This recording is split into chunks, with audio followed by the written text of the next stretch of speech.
बंधुगण नमस्कार। मु श्रीमती रश्मिता पंडा मो लेखनी कईपद पेज रु एक संदेशमूलक वार्ता। शिक्षा शिक्षा अटोई महाधन बालके कर उपार्जन। शिक्षा अटोई महाधन बालके कर उपार्जन। शिक्षा नथिले तुम साथे जेते टंका थिले से कि अर्थ। शिक्षा अटोई महाबल। शिक्षा अटोई महाबल शिखाए थाए जेते कला कौशल।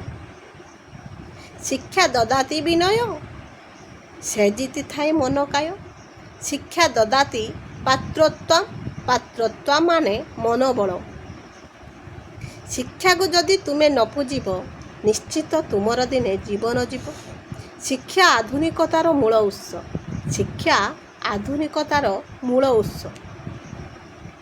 से दिए मनरे बल आउ साहस। से दिए मनरे बल आउ साहस। बंचिबा पाई शिक्षा लोड़ा। बंचिबा पाई शिक्षा लोड़ा।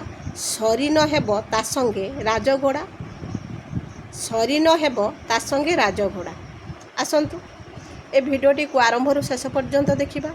मो निजर लेखा ए लेखा को टिके प्लीज प्लीज प्लीज भल पाइबा दियंतु। रोहुची बंधुगण नमस्कार।